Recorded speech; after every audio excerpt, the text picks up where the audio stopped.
I tell you, it's about time. Oh, it's about time, guys. Hey, guys, how you doing? My name is Tim Black. Hello, people. How you doing? My name is Tim Black. Welcome to the Tim Black Show, the very late show, a very late edition of the Tim Black Show. Let me jump real quick and make sure people are tuned in, man. Make sure people can hear and see out there on the internets. I'd like to welcome my people from Periscope, my friends on Facebook and YouTube. Let's take a look. Yeah. Hey, Dolores, how you doing? And Curl and Uli and Lisa and Leanne. Thank you guys for staying up late. Rose and Chris and George, Billy Howell and Margie and Bruce, thank you for joining me. Hey, Henry. Ellie, how you doing, Miss Wakefield? You guys hearing me good? Good audio on Facebook. Thank you, Michael. Thank you, Helen. Thank you so much, guys, for being here. Thank you for bearing with me. We good. We're here now. That's what matters, right? We're here now. We're running this stuff, but we just keep on going. My people on YouTube, video output low. I don't know what's going on, man. I don't know what's going on with YouTube. Hey, what's up, Gary? What's up, Burnt? Hey, hiya. Anything goes on Thursday. Is that true? Who said that? Anything goes on Thursdays? David said anything goes on Thursdays. Okay, we'll see. Hey, what's up, Anna? How you doing? It's telling me that they're having problems on YouTube. YouTube's not receiving enough video. Isn't that something? They're saying they're not receiving enough video. Let me check my settings on my dashboard. I'm using multi-stream. Multi-stream is streaming. Bitrate, 4759 bitrate. That does seem kind of low, doesn't it? 4759. Is that normal? I think that's kind of low.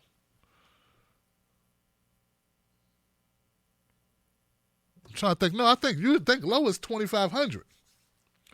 And that's pretty high. Maybe there's something going on with YouTube. Oh, now it's green, guys. Look at that. I don't know what happened, but now it's green. Hey, what's up, guys on YouTube? So you hear me, right? Good here. Thank you, Croc and Rick and Jonathan and Kelly and Karen and Frederick Murphy and Zelda. Thank you, Eric. I appreciate you. Daniel and Tim Nichols and Francis Wolf. So look, guys, we're so late. I'm going to try to get to it real quick for you. You know, I'm just coming back off a suspension. So I'm really, a word we use around town here, man, DC, the DMV, is leery. I'm really leery about using clips. But I got to use some clips, man, because I can't just say everything. I can't tell you the story all the time. Got to show you a little bit. So we're going to take a couple chances tonight. Now, remember, guys, I'm doing this for you.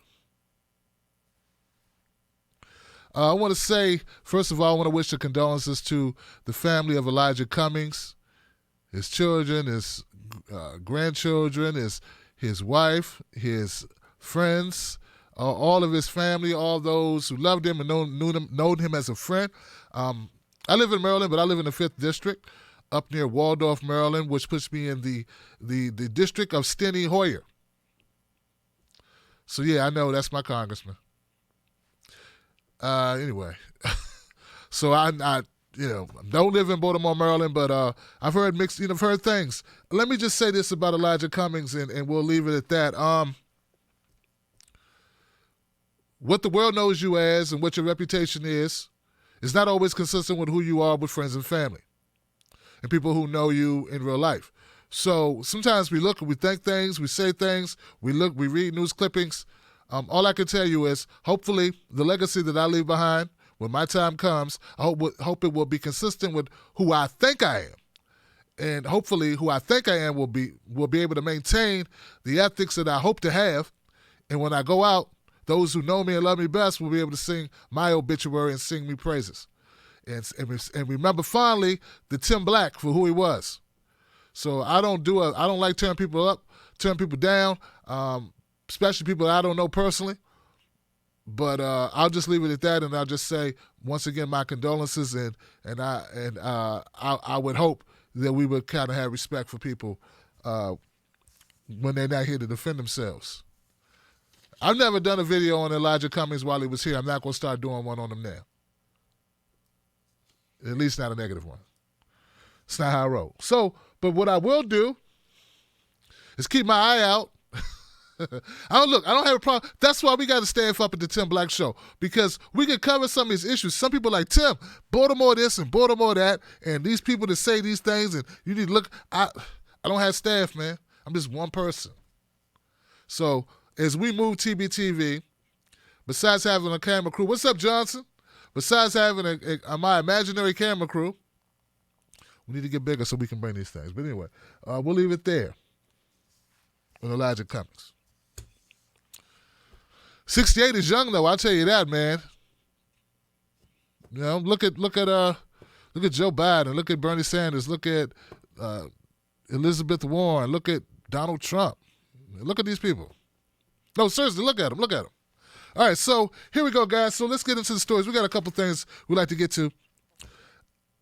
First thing I'd like to do, because I really don't have a clip for this, let me say this. Okay, so there was a very great piece put out by The Hill, The Rising. Crystal Ball, her monologue on AOC, Alexandria Ocasio-Cortez, her endorsement of Bernie Sanders is epic. I wish that everyone would go take a look at it. Go check it out for yourselves and see it.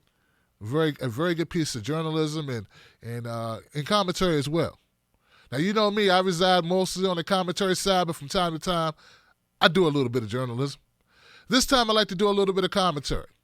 As you all know, Elizabeth Warren was able to secure the Working Families Party's endorsement. This was an endorsement that Bernie Sanders himself had able to gather back in 2016. Now, if you take a look at the Working Families Party, you say, wow, you look at their mission statement of what they say that they represent, what's important to them, you would say, wow, this seems a lot like looks just like the Bernie Sanders credo. Yeah, wow, it's almost one and the same about what they stand for. And that's why we were shocked when they didn't endorse Bernie Sanders, instead went with Elizabeth Warren. And that's the reason why this endorsement by AOC is so important. Now, I'm not going to insult anyone's intelligence and give them the impression that politics isn't being played at some points. But you can't have it both ways. You know, people say, Tim Black, Alexandria Ocasio-Cortez be playing politics, she be playing the game. We're upset with her. She's not who we thought she would be. I've heard all of the criticism, and I myself have given her some of that criticism from time to time. But let's make no mistake about it. You can't have it both ways. What I mean by that is, endorsing Bernie Sanders is not the play to make if you're in it for political gain.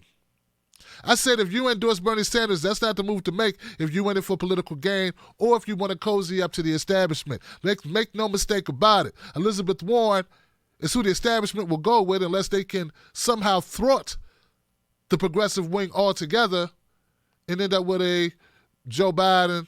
And they'll take an Amy Klobuchar or Pete Buttigieg if it means keeping out a progressive.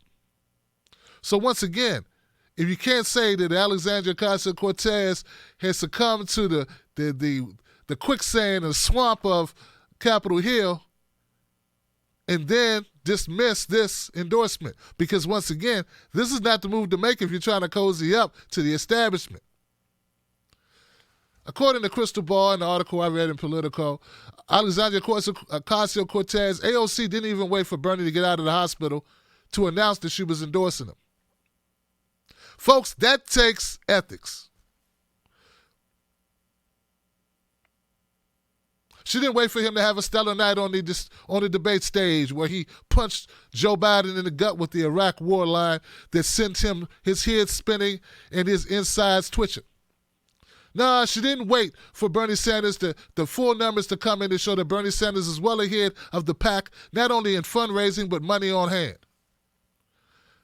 See, that's a political savvy move, but she didn't wait for any of that to happen. And still, if she would have waited for that to happen, Bernie Sanders, once again, is not the safe bet. The safe bet is Elizabeth Warren, or to do what Elizabeth Warren did back in 2016, is sit back, do nothing, and once the dust settles, do your best to, fall in line with who's on top. That's what Elizabeth Warren did. And if you question once again Alexandria Ocasio-Cortez's moments, if you question if this was a shocker, because some people said, Tim, it's not a shock that she endorsed Bernie. She should endorse Bernie. All you need to do is look at the face of Elizabeth Warren when the announcement was made to her, when the news was broke to her that AOC had went with Bernie. Talk about stuck on stupid. Elizabeth Warren looked like a deer in headlights. She looked like somebody who really was a mouthful of peanut butter and crackers. She had nothing to say. She was choked up. So I'll end it just to say I'm impressed with this endorsement. I think it means something. I don't just want to give all the credit to AOC. I also would like to acknowledge Ilhan Omar, Rashida Tlaib as well. And I would also like to acknowledge that Ayanna Pressley is not as progressive as people lead her to believe. Somehow they just grouped her along with the other two, or the other three, and called it the squad. Ayanna's the one who falls in line. Ayanna's the one who endorsed Hillary and badgered Bernie bros back in 2016, and I ain't forgot.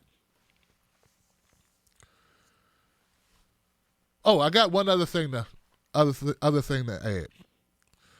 You know, some people say that the Democratic Party plays identity politics, and that's because they do. They do play identity politics.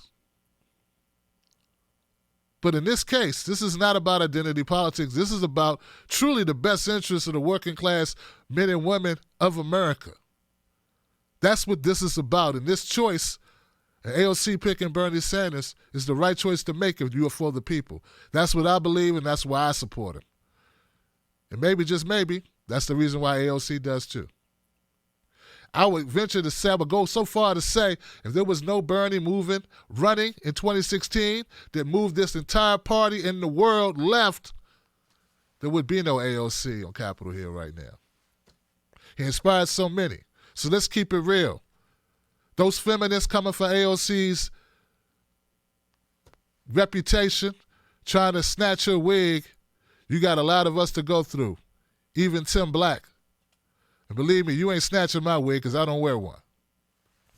All right, I'm Tim Black. Thank you guys for being here. Now, on to the news. Speaking of Elizabeth Warren, because, yeah, that's the conversation after the debate performance she had. And look, I put out a long video post-debate, and I hadn't had an opportunity to, look at, stats and really examine, because I went, right after the 3-hour demonstration. So 10 minutes later, I was live and I took notes during the show or during the debate performance. So now I've had a chance to kind of reflect a little bit, kind of gather my bearings, look at some things, look at who had a chance to talk, who didn't have a chance to talk, and all those things being considered. Elizabeth Warren, I didn't say she had a horrible night, but she didn't have a great night, I don't think. But she did survive. And when you have everybody's attention focused on you, well, surviving is as good as winning. So I'd like to now take a look at Elizabeth Warren and Pete Buttigieg, because Pete Buttigieg's been doing some interesting things. After he realized that he could no longer, or there was no room on the left for someone who wasn't really left, he decided he'd leave the left. That's right, his left.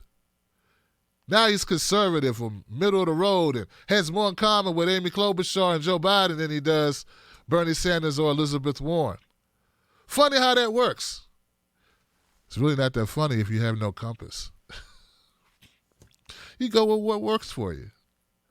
So anyway, here goes the clip of Pete Buttigieg calling out Elizabeth Warren about Medicare for All. Specified how you're going to pay for the most expensive plan, Medicare for All. Will you raise taxes on the middle class or pay? Not specified how you're going to pay for the most expensive plan, Medicare for All. Will you raise taxes on the middle class to pay for it, yes or no?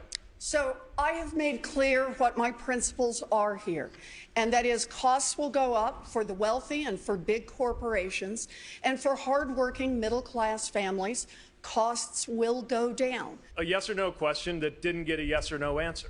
Look, this is why people here in the Midwest are so frustrated with Washington in general and Capitol Hill in particular. Your signature, Senator, is to have a plan for everything, except this. So should workers here in Ohio not be worried?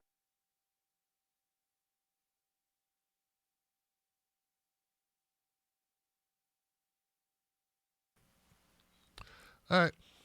So you heard him there. Pete was calling her out because it's been this running thing that media's been trying to do. They've been trying to get Elizabeth Warren to say, hey, I'm going to raise taxes on the middle class.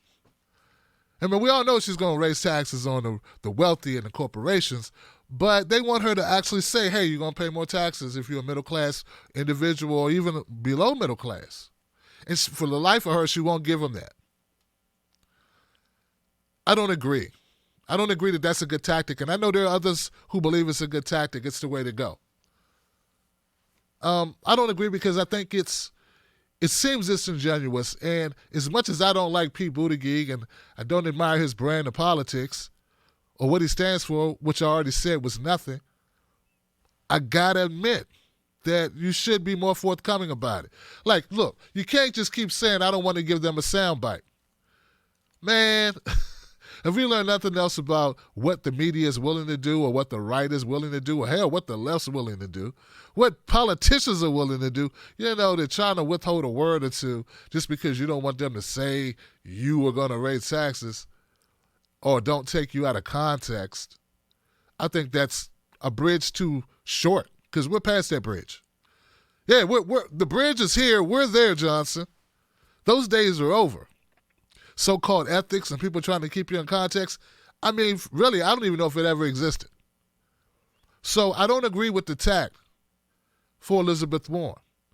I've heard some people say that Bernie Sanders is the one who screwed up because Bernie should have never let the cat out the bag and admitted that taxes are going to raise, even though in the same breath he says, hey, no more deductibles, no more co-payments, no more premiums, no cost at all. I don't know any other way to go. And then I realized, like, why do people want Bernie and Elizabeth not to be more forthcoming about the whole tax thing? I mean, stand behind the plan that you have and explain the plan. People who give a damn will wait or listen a couple more minutes to find out exactly what you mean. Then I realized a lot of people who are giving advice about what these candidates can do, they're talking from within their own bubble.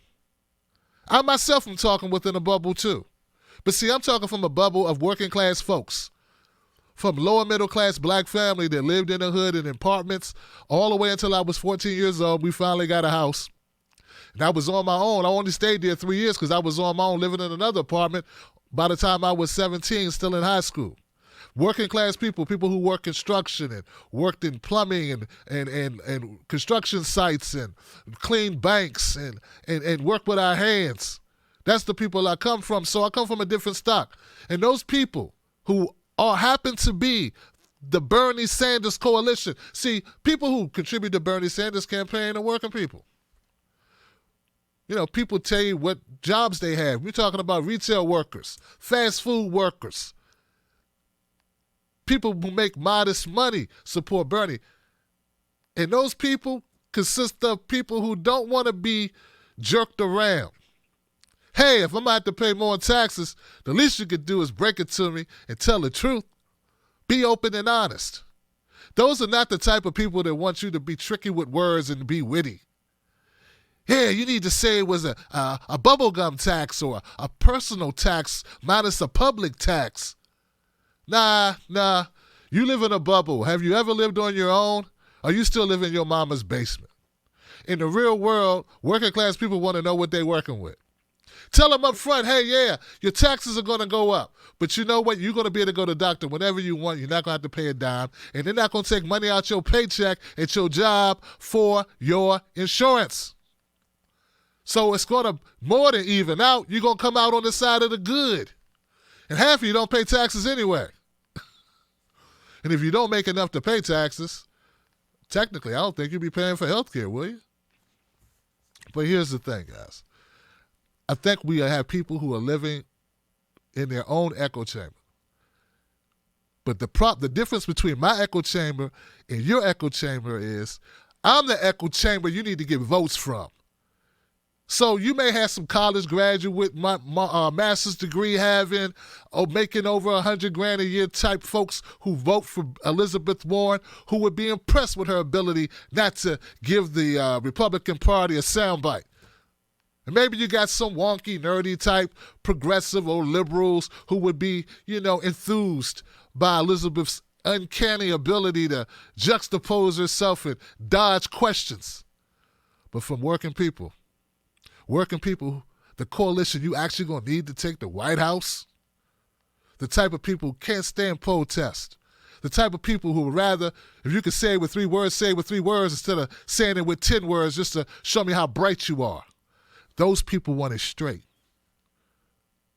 Pull the bandage off quick and get it over with, Johnson. And stop giving advice about a demographic that you want to support Bernie, who probably won't anyway.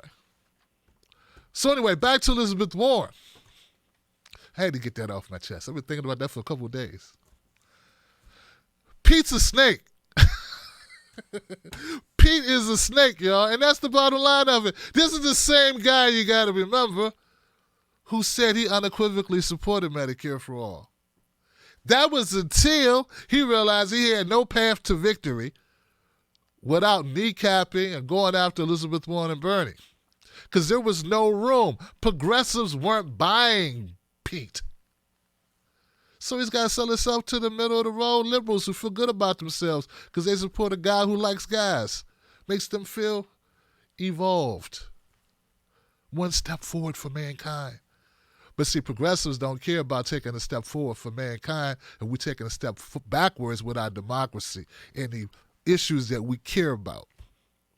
That's the difference. So really, the only play Pete really had left is to do what he's doing right now. So Elizabeth Warren, she had a rough night because she's fending off the neoliberals, the in crowd, the blue anywho, except you crowd. And it didn't end with just Pete. Biden, Joe Biden, sliding Biden got in on the mix. Check out Biden.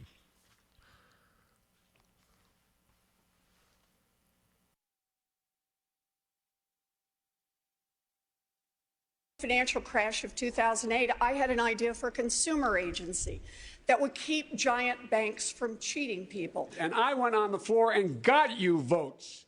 I got votes for that bill. I convinced people to vote for it. So let's get those things straight, too. Senator Warren, do you want to respond? I am deeply grateful to President Obama, who fought so hard to make sure that agency was passed into law. And I am deeply grateful to every single person who fought for it and who helped pass it into law. But understand— You did a hell of a job of your job. Thank you.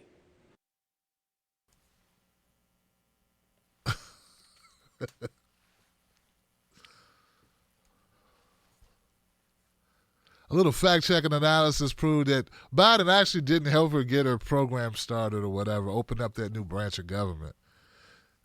She got it done without him. She got it done with the help of Obama, actually. I think it was 2010, right? But what I thought was very interesting there, and I know,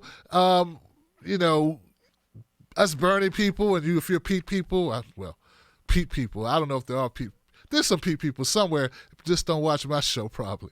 But if you're a young person or a toasted person or whatever you are, we got to get credit where it's due, because I was impressed after I looked back at that clip, and I realized Elizabeth Warren handled that very well. And I also realized something else. We got some hypocritical ass corporate media, don't we? Did you see the vitriol Biden was putting down in that clip? Imagine if Bernie would have yelled like that at Hillary. Oh, man. He'd be on America's Most Wanted list right now. Biden's face turned 3 different colors. He was spitting and yelling. I thought his dentures were going to fly out. And Elizabeth Warren was calm. I think she was offended a little bit, Johnson. I think she was. But she handled it very well. I mean, this guy wants to yell. The reason why he's yelling, I think Elizabeth Warren knows. He's yelling because his ass is losing. Yeah, he's losing. That's what people do. They say a hit dog hollers. Well, a front runner losing starts yelling. Then more about Biden losing later because we got some graphs and stuff that we're going to get into. But anyway, I just thought it was amazing that the media didn't really focus on how angry and mean Biden was. But they love to call Bernie mean to women. Bernie don't like women. I never seen Bernie yell like that at anybody. I mean, he got in trouble for talking to 6'4" Tim Ryan. You don't have to yell, Bernie. Which brings me to the other point of why I thought Elizabeth was real cool in that moment, because we got punk-ass Tim Ryan up there in the third debate crying because Bernie raised his voice at him. But Elizabeth Warren took it from Biden right next to her. Didn't blink. Got it together and bam! Hit him with a truth bomb. So, respect where it's due, guys. You know, you can give props to candidates without voting for them. It's called ethics. but we're going to go overboard. The point is, I just thought it was amazing. If you missed it, there you go. Do I change my opinion about who won that debate? No. I still think Bernie did a hell of a job. I think Bernie won that debate because he was the only person whose candidacy could have been over depending on how he handled that moment. No one had more riding on it than Bernie. He came back from a heart attack, and if he would have showed any glimpse of not being old Bernie, not having energy, not going after it, anything, if he would have stuttered or meandered on questions like Biden does every time he opens his mouth and somehow gets a pass, even though he's not even the oldest person in the race. But if he would have did any of that, any of the Biden moves, they'd have been, oh my God, they've been writing his obituary right now. So Bernie Sanders, he had the most riding on this debate, and I think, as I pointed out in my long video, hour and a half long, my long play-by-play, which I encourage you to watch because I've been told it rivaled Trevor Noah's, as in kicked Trevor Noah's butt, because Trevor Noah went after me. He went right after the debates and did his own live stream. Some people say I did better than he did, which is amazing considering I have no writers except myself. Pretty good. Anyway, so Bernie Sanders, he had the most riding on it. That's why I think he won the debate. Close second, as I stated before. I thought Andrew Yang obviously moved the field dramatically, considering when it came to economics or rejuvenating the economy, they were talking about Andrew Yang's UBI and Bernie Sanders' freedom. Look at that. I'm saying it now. Federal job guarantee comparison. So, yeah. But Bernie Sanders been getting the short end of the stick for a while, so there's nothing new about Bernie getting the short end, is it? In fact, a lot of us are so used to it, some of us would fall down out of shock if he was treated fairly by our media. Oh my God, Johnson, Bernie's getting a fair shake. They must have got to him. I mean, we so paranoid at this point. If Bernie start getting treated well, some of y'all be like, oh, Bernie didn't cut a deal. You know? 2 years ago, they cut his mic on MSNBC, and now we think they cut him a deal or something. Just to show you just how bad it's been for Bernie, check this out.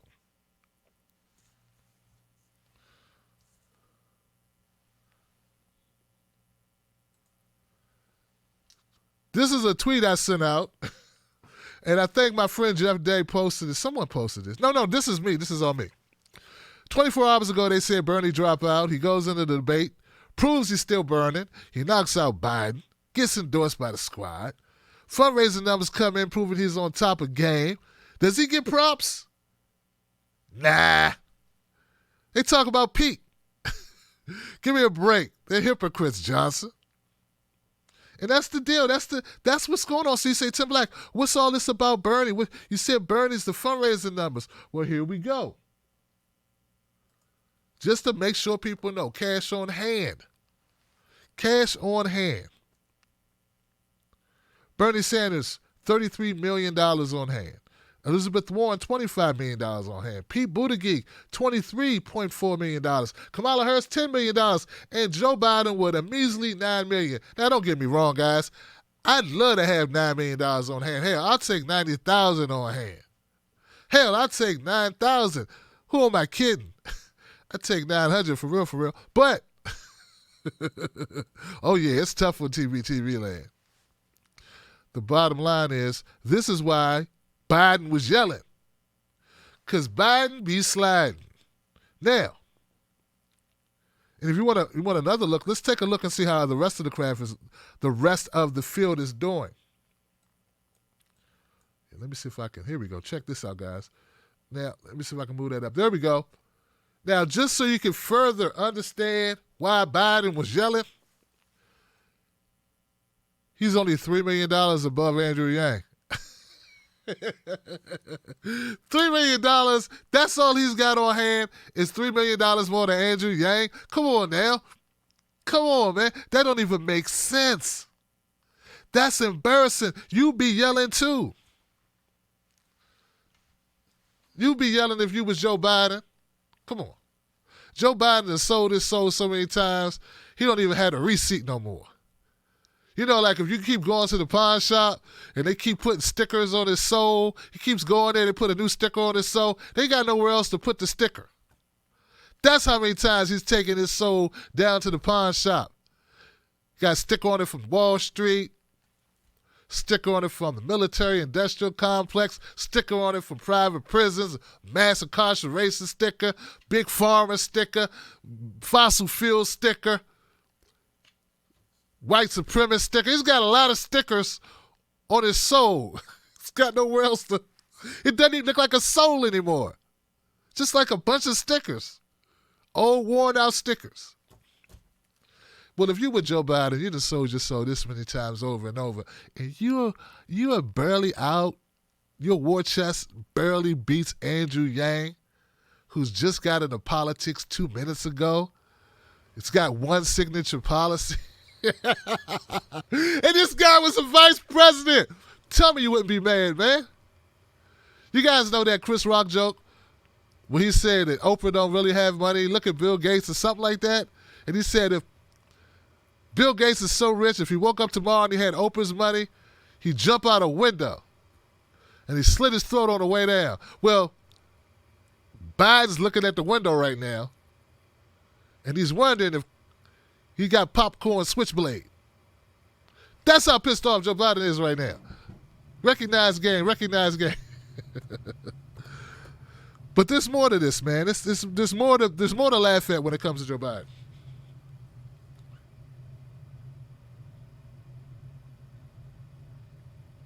Cash on hand. Is it the money raised? Oh, here we go. Money raised. No, that's the one. So I think we hit them all. Did we hit them all? What's this one? Cash on hand. Well, hell, that's enough on that. But here we go. This is what I want to show you. This is what someone sent me. I think this was my friend Jeff Day posted this on Facebook. And this is just to show you how bad it is for Bernie. Just moving back to Bernie real quick. Now, during the debates, Bernie Sanders made this statement. But somehow, MSNBC attributed the statement to Elizabeth Warren. I don't know how they messed this up. It says, I get a little bit tired, I must say, of people defending a system which is dysfunctional, which is cruel. 87 million uninsured, 30,000 people dying every single year. Warren said in response to attacks on her support for a single-payer healthcare system. Actually, that was Bernie Sanders who said that. Excuse me, Bernie Sanders who said that. But they attributed it to Elizabeth Warren. And that's how bad it is to be Bernie, man. That's how bad it is. You can have a great line. You can fend off attacks and say something that's memorable. And they give it to the other person. They just give it to Elizabeth.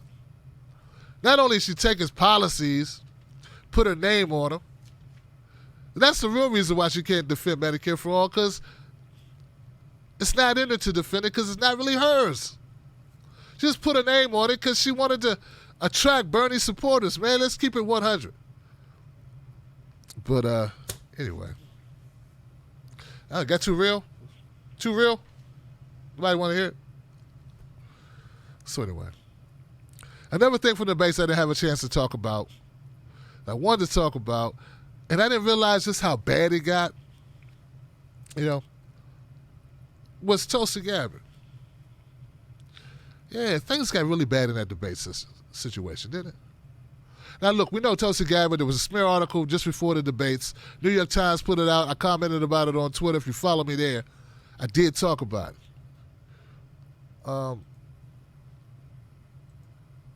One of the things she talked about it in debates, right? I don't put that clip in, but Tulsi Gabbard talked about how the New York Times and CNN was smearing her, and how much of a travesty it was. I forget the exact words that she used. So it's something that, looking at the smearing that they were doing to Tulsi, really made me reconsider just how upset I want to be with her about some of the other stances she took. Now, don't get me wrong. I think my stances were valid. But when they're coming at her at all sides, when they're attacking her, calling her a Russian bot, we got Bakari Sellers on MSNBC on a panel with April Ryan, and he outright calls a sitting congressperson, a major in the Army, active major in the Army, a Russian operative. And no one said, hey, Bakari, that's not cool. He still has a job. Look, I'm not one of those people who hope that brothers lose their jobs. I know how hard it is for a brother to get a good job. But Bakari should have lost his job for that shit. I mean, Malcolm Lamar Hill lost his job. Mark Lamar Hill lost his job just for insinuating that Palestinians are people. Remember that? Bakari Sellers can get up there and unfound it. Where's your proof, Bakari? Where's your proof that Tulsi Gabbard is a Russian bot? You don't have any proof. If you don't have proof for a statement like that, you either apologize profusely or you get gone. And I'm not somebody that's all up into cancel culture and all that, but there's got to be limits, man. I mean, come on, corporate media. There's got to be a limit to how much BS you can throw. No shame at all. None. But it's independent media you got to look out for. So we got to get Google and Facebook to tap down on independent media. Meanwhile, we got people like Bakari Sellers in front of millions of people spewing whatever he wants. And this ain't even the first time with him or many others on MSNBC. They let it ride. Well, be it as it may, we understand the deck is stacked against anybody who's against war, or anybody who's against the wealthy, or anybody who wants a wealth tax, or anybody who wants to cut down on prisons or legalize weed or anything we want done, Medicare for all or anything that people really want, unless the corporations sign off on it, we catch hell about it. It's just where we are with our politics right now. But the thing about it is, during the debate, something happened with Tulsi Gabbard, and I saw it, and people commented on it, and I want to comment on it as well. This was Tulsi Gabbard getting cut off during the debates. Check this out.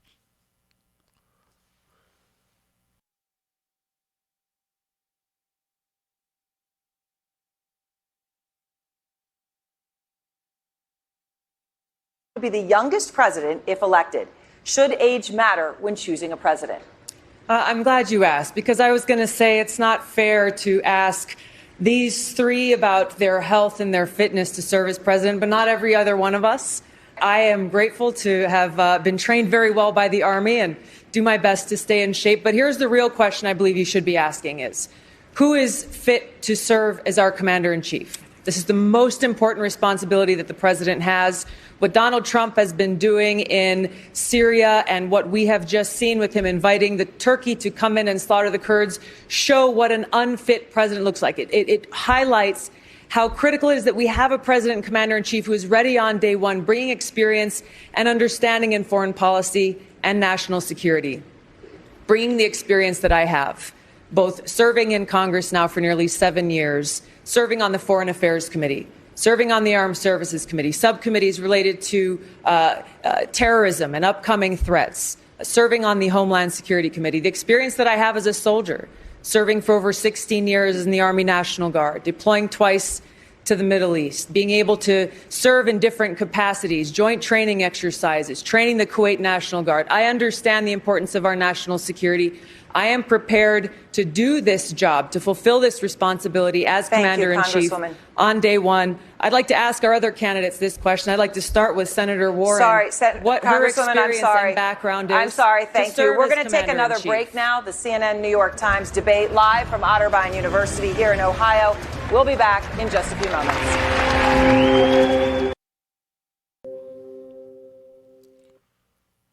All right. That was cold-hearted, wasn't it? Yeah, now, when I first watched this, I looked at it and I said, wow, okay. During the debates, I saw this and I said, wow, okay. Tulsi Gabbard went pretty long here. She talked for almost 2 minutes about her record and about her fitness to be the commander-in-chief.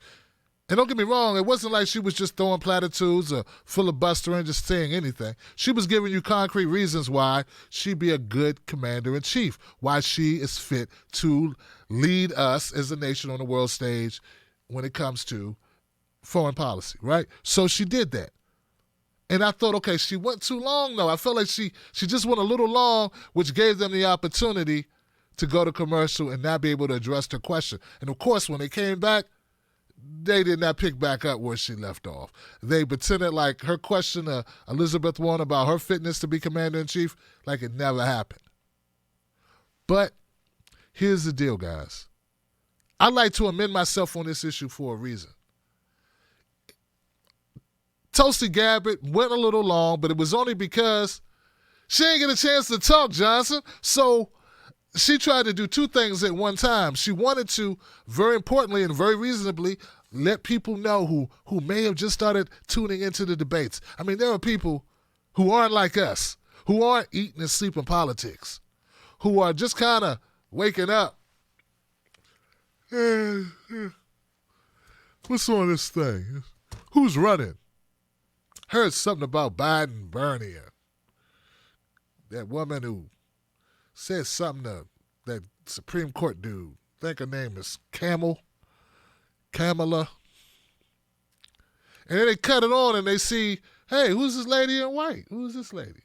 So Tulsi Gabbard is trying to introduce herself to new people who are just finding out about this congresswoman from Hawaii. But since she's been so short on time, since CNN wouldn't ask her any questions, Johnson, she tried to do two things at once, which is, one, ask Senator Elizabeth Warren a question that she knows the answer, the response is going to suck. I mean, everybody knows Elizabeth is horrible in foreign policy. She's pretty much like, oh, fiddly sticks. Whatever the military-industrial complex says is what I'll do, Tim Black. Gosh darn it, dang boogie, bang bang the boogie, up jump the boogie. In Kentucky, I got a plan for our military-industrial complex. We'll just give them all the money they want, and we'll roast some marshmallows and play fiddly sticks, darn it, in the rain, and my grandpa and my manpa, and we'll drink some hot cocoa, because that's what Elizabeth Warren does. She just goes along on foreign policy. Leave it to the guys who love war to figure that stuff out. And that's not good. And Tulsi, no, that's a winner, but they have to pose the question. So just to put it back in a nutshell, I don't blame Tulsi Gabbard at all for going a little long there because she's trying to accomplish a lot with a little bit of time. She's right to corner Elizabeth Warren on foreign policy because Elizabeth Warren has no foreign policy. And if they treated her more fairly, her being Tulsi Gabbard, she wouldn't have had to try to do three things or two things with one shot at the mic. Now, just to prove to you that I'm not just making this stuff up, check out this graph about time allotment, which was not available for me directly after the CNN town debate, right after it occurred. So check this out.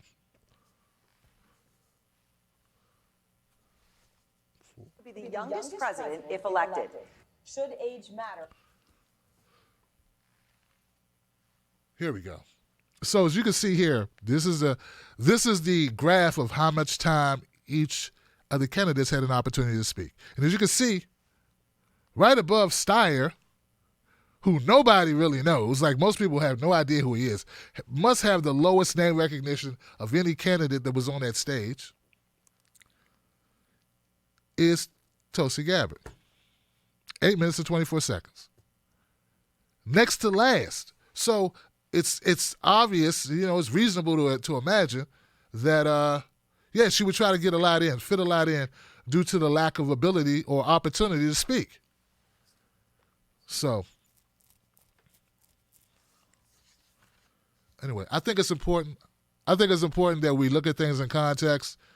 And I understand, people upset with Tulsi for a number of reasons.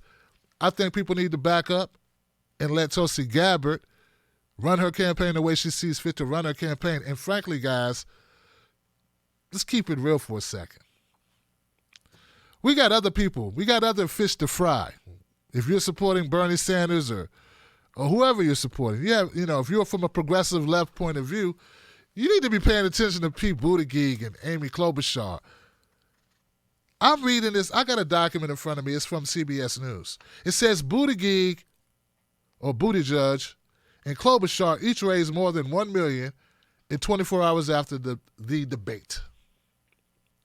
See, while we up here fighting amongst ourselves, pissed off at Tulsi Gabbard or pissed off at Andrew Yang's UBI versus Bernie Sanders' federal jobs guarantee, Amy Klobuchar and Pete Buttigieg are in the middle just dancing. Just dancing. That's what they're doing splits and line dance.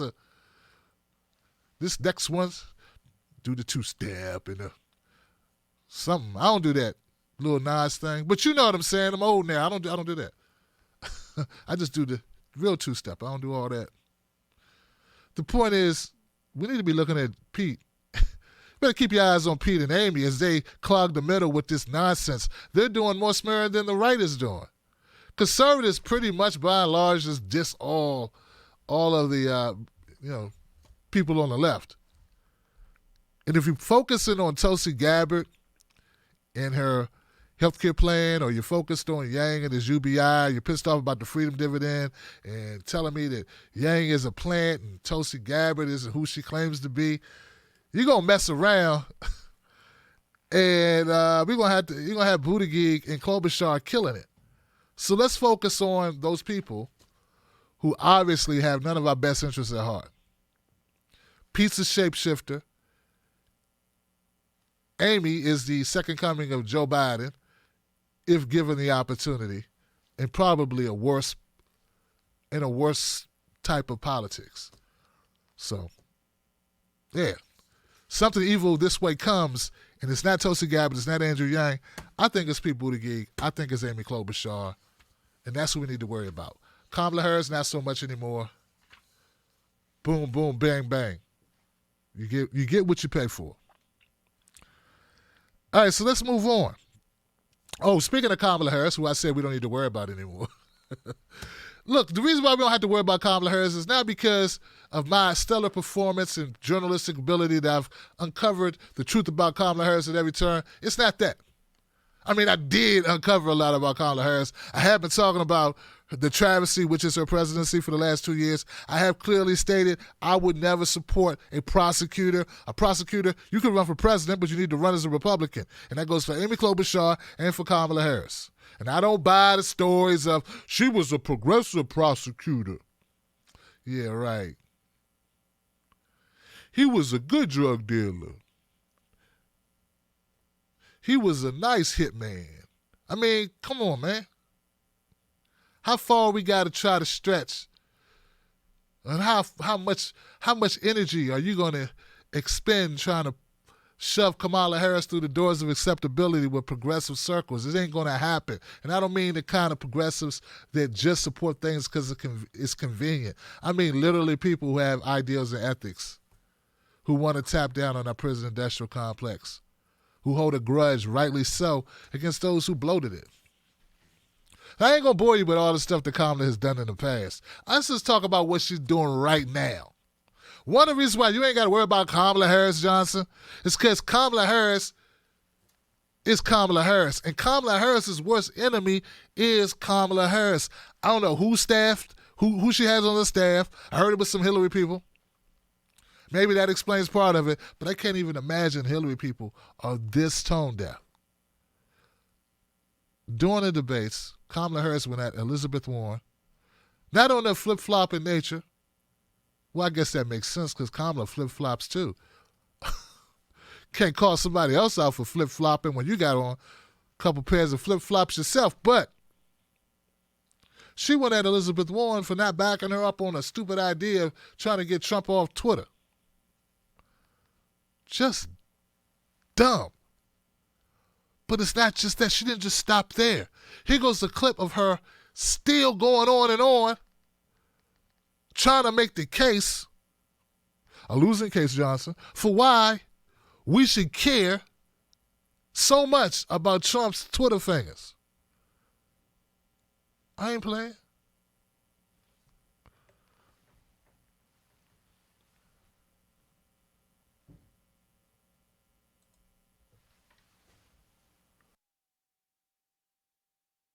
And this is a private company that has rules of engagement, terms of use, and the president should, and this is a private company that has rules of engagement, terms of use, and the president should be treated just like anyone else. And the point also has to be, you can't have one set of standards for Facebook and another for Twitter.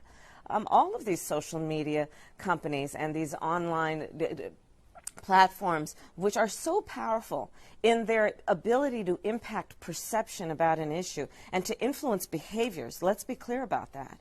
There have to be standards, and the standards have to be the same. You can't have one standard for Facebook and another for Twitter.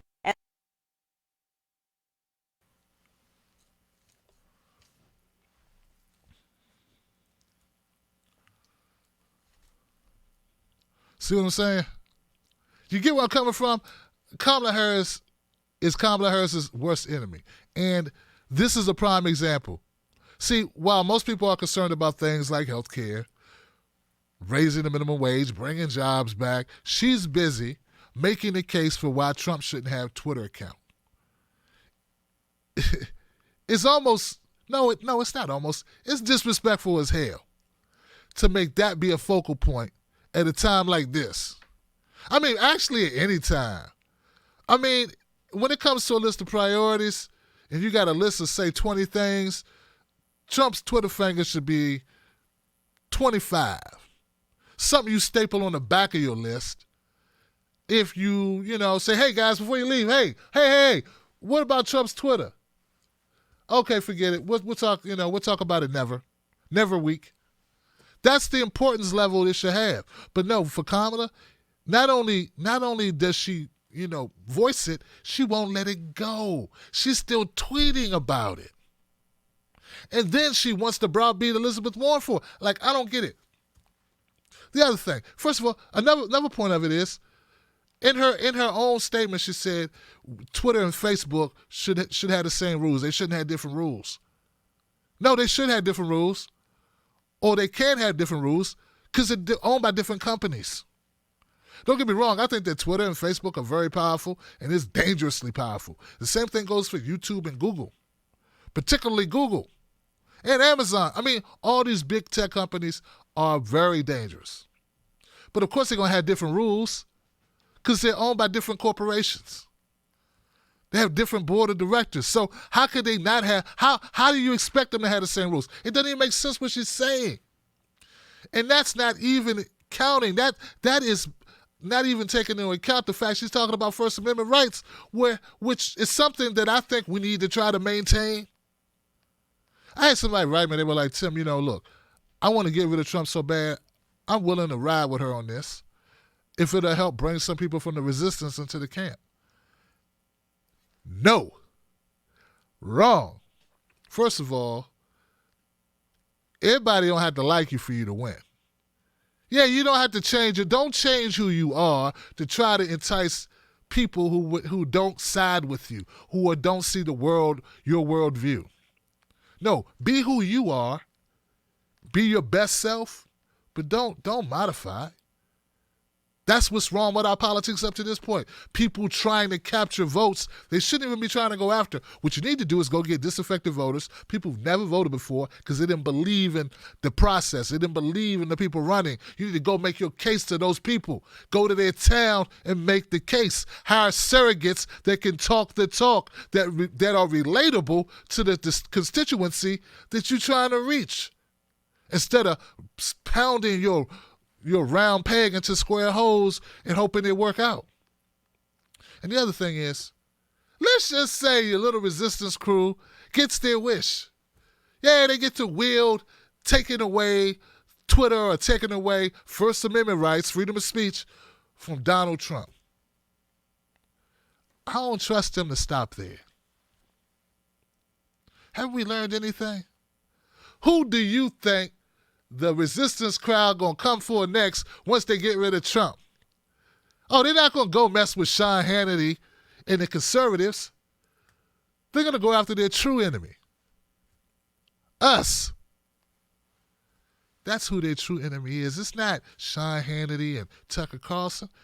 It's people who have ideals that surpass their own. People who have convictions that are past their own. That's why they call it stuff like purists and Bernie Bros.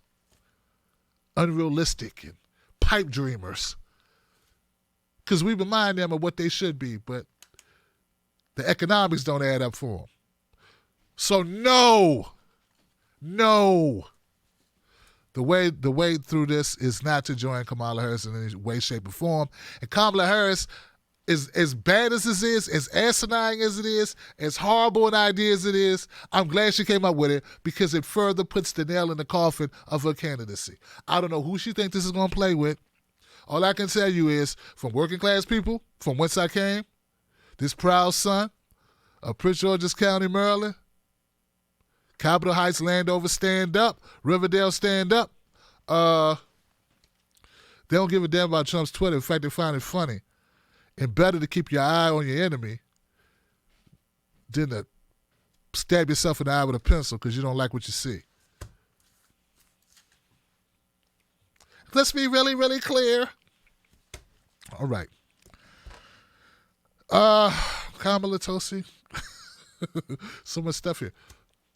You know, I was watching the debates and there was a couple moments in the debates that really pissed me off more than usual. Like there were good points, there were bad points. It wasn't a great debate by any stretch of any reach, but there were parts of it that really, really kind of like made me want to throw something at the screen. You know what I'm saying? One of those times is when Cory Booker kept insinuating that all we really needed to do was everyone to be more loving and more caring. And if I've been here before, where we're letting ourselves hurt ourselves because we aren't having love. Oh, we gotta have love. We gotta have some healing. Oh, we gotta heal. Back when I was mayor of Newark, I believed that the people had to have love. And this is the problem. We need to be focusing on Donald Trump. And I need to be focusing on the cabinet position. Did I tell you that my girlfriend's name is Rosario Dawson and I'm a vegan? I know I've said it 3 times tonight, and you can care less. But I'm going to keep saying it because someone said it makes people like me more. Just to solidify it, Morning Joe, they brought Cory Booker on the show like right after the debates. And I don't know who told Cory, right? I don't know who told Cory that it was a good way to go with the whole we need to be more civil garbage. But here goes Cory talking about how much better off we'd be if we were more civil.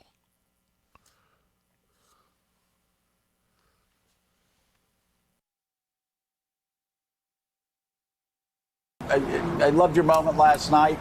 Already talked about it, where you keep reminding your Democratic candidates that are on stage with you that the battle is not an intramural battle. It is a battle for the future of America, and their focus needs to be more on Donald Trump instead of these intramural squabbles. Talk about that. Yeah, look, and you know this, Donald Trump got less votes than Mitt Romney. We could shellac this sitting president in the 2020 elections if we stay unified and can engage and excite Democrats and, frankly, independents and moderate Republicans who all know that this is a president engaged in outrageous moral vandalism. And so for us to do things, distinguishing our differences is really valuable and important, but demeaning or degrading the character of someone on the stage, that to me is unacceptable, no matter what role I end up playing. And I hope and believe that I'll be the nominee, but no matter what role I'm playing, I'm going to be a unifying force to this party at a time that I believe you can't lead the Democratic Party unless you can actually bring about that spirit of unity, because that's not just what the Democratic Party needs, but our country needs healing and someone that can bring us as a whole together.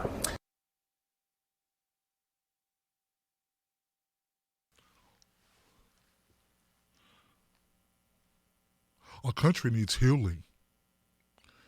No, what our country needs, Corey, what our country really needs is for you to go away, Corey. That's what they need. You know, disagreements, they're good. Yeah, we're talking about who's going to lead the free world, Johnson. We're not arguing over who's going to be assistant bank manager evening shift on Saturdays. We're talking about who's going to have nuclear code access, who's going to be able to use executive power, and like Trump, use a pen and get stuff done, if it come to that, right? So, it should be something that people are willing to fight for. I'm wondering, where's your fire, brother? Why don't you feel like there's something to fight for? Why aren't you just as upset with the treatment of people in New Jersey that you're ready to go to war for them? You should be. And that's part of the reason why I don't even know how you're able to make debates, Corey. Yeah, I try my best to try to give you a second look. Dr. Sandy Dirty said the baby bond idea you have has a lot of merit. In fact, it may be the only plan so far presented that'll actually close the racial wealth gap. And I respect the hell out of Dr. Sandy Dirty, but for the life of me, you're the wrong steward. Sometimes the message is right, but the messenger just ain't. You'd be better off giving that message to Bernie and saying, Bernie, run with it. Take the baton, Bernie. Take the baton. I can't make it.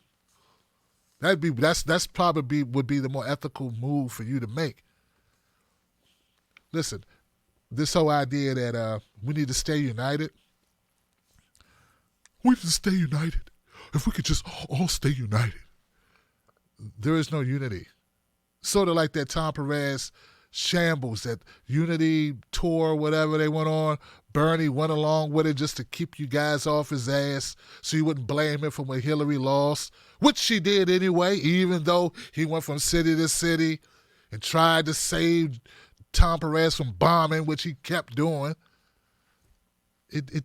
There will be no unity when half the party is focused on money and money interests and big lobbyist interests, big corporation interests, and the other half, well, not even half, but the loudest, most vocal, most energetic side of the party is full of people like me who are progressives.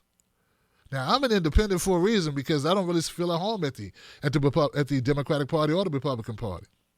But for you to go on Morning Joe and have Joe Scarborough with this goofy ideas that, this is the problem with the Democrats. No, the problem with the Democrats is Hillary Clinton and Bill Clinton pulled the party in a direction it never should have went, and it was exacerbated only further by having Obama come in and do the same thing. That's what's wrong with the Democratic Party. Nobody wants to say it. And then Hillary owned the party last election cycle, and she was the last person who needed to have the keys. She threw a party in the party house, didn't clean up, and she wrecked the place. So that's where the Democratic Party is. It's got nothing to do with people being nice on stage. Has to do with the policies and who's really owning the DNC. That would be the elites. That's the problem. But we know Cory Booker's not one of those people that's going to actually speak up. And as he's just said, hey, I'm in it to win it. I don't know what my position will be. Cory Booker's looking for a job in the administration. What you want to be, bro? You want to be labor secretary? What you want to do? Secretary of Education? That's why you're the same guy who came after Biden, and then when it didn't really give you the bump you want, now you playing nice guy again. As you saw what happened to Kamala. So now you're going the other way. I mean, people, can't you see through the nonsense, the garbage, the lies, the trickery? And that's why I say, as I started this show, and if you missed it, that's why I say forget the smooth talk, forget the politic-speak, forget trying to cover up and run tactical maneuvers, forget to throw it in the air, catch it underneath, and throw it around your back and do a somersault. Do the simple play. The simple play is keep it honest. The simple play is to keep it real. The simple play is to tell the truth. Fight for the people or sit your ass down. That's a simple play, but people want to be sophisticated. They want to be elegant. And you ain't fooling working class people. The only reason why these people even stay in office, ladies and gentlemen, is because they are able to sell their souls and get enough money that they're able to outspend their competition. That's the only reason why. That's why Pelosi's still in there. Shahid, I hope Shahid Buttar wins and gets her out of there. But that's the reason why people like that win. That's the reason why Debbie Wasserman Schultz beat Tim Canova out in Florida. And that's what happens. But every once in a while you get a glimmer of hope like AOC knocking out Crowley. So anyway, Cory Booker. And Cory Booker's not the only person who needs to go. We need to start whittling down the field. We really do. All right, guys. Today is Thursday. Obviously, tomorrow's Freedom Friday. You know what that means? That means, is it up here? That means you can call into the show and you get a chance to talk. Yeah, I won't monopolize the conversation. You call up tomorrow on the Freedom Friday show. That's what it's for. It's for people to call up and be able to voice their opinions about whatever issues they have, what's going on in their world, whether it be political or be social, be cultural. That's what we do. And we've been doing that for years now. I think it works. So hopefully you guys are tuned in for that. Don't forget, this show is brought to you by you. So you need to join the 10 Black Wolfpack, because without you, this show don't exist. Go to patreon.com, become a member of my Wolfpack. You can also do that on YouTube. And for just as little bit as $5 a month, or $10 or $20 or $100 or $1,000 if you got it, Johnson, you can keep independent media alive. The Tim Black Show is the most watched, most viewed black independent media on the left in America. I don't count Roland Martin because he used to work at CNN. I'm it, baby. Holler at me, Johnson. That's it. I'm Real Tim Black on Facebook and Twitter. I'm Tim Black and that on Instagram. Follow me there. You can always email me at tim@timblacktv.com. All right. Now, let me go see what the comments are. If we got any comments. What a day, what a day. All right, we got Jeanette. Jeanette is a new member. Give it up for Jeanette for joining the Wolfpack. Thank you, Jeanette. Sean Graham says, I challenge everybody watching the match or beat my super chat amount. There you go, Sean. Thank you, my friend. I appreciate you. And Sean says, I love Tulsi. There you go. Yeah, I had to speak up for him, man, because I don't ever want to be a pile-on type person unless I think it's really warranted.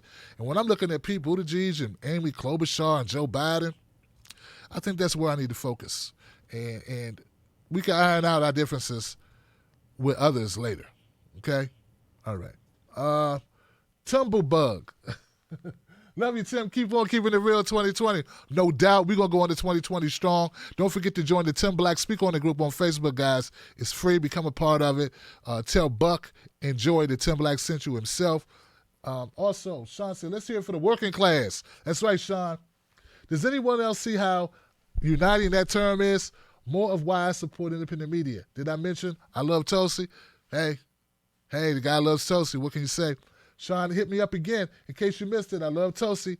Judge your candidate by the strength of the opposition's reactions. Wow. Damn. Wow. Sean just dropped some bombs, didn't he? Sean said, judge your candidate by the strength of the opposition's reactions. Woo! That's serious business, man. Yeah, that's something to think about, isn't it? They're not acting adversely towards Pete or Amy, that's for damn sure. Get my thinking? All right. Hey, guys, I'm going to be at Politicon the 25th and the 26th. There is a meet and greet at Politicon, right? So I think it's at 4 o'clock for me. So anyway, we're going to do selfies and take, and sign whatever you bring or autographs or something. And, come on out if you're in the Nashville, Tennessee area. Come on out to Politicon and check me out. I'll be on a panel where I'll be speaking and defending the progressive movement opposite the roaming millennial and Tommy Lauren. So that's going to be fun. Shout out to The Rising. The Hills are Rising. And those guys had me on Crystal Ball and Sager. There we go. Sager, I got it. Did I get it? Sager, I got it. I got Sager. Maggie, do super chat earlier sometimes, an afterthought. Oh, okay. I don't think about it. I know. You're supposed to, I know. I don't. Maggie said I do it too late and people don't think about it and then they're already leaving. Is that how they do it on the Jimmy Dore show? I don't know. He's got the best model for super chat, doesn't he? I need to work. There's so many things I need to work on. I need to work on that. But I thank you, Maggie. All right, now remember, guys, small clips are going to be available on my YouTube channel. Please go check those out because they keep the show going. It's important. And, yeah, I'll see you soon, guys. Don't forget, Real Tim Black, follow me there. I'll see you tomorrow, Freedom Friday. Be there, be square. Peace.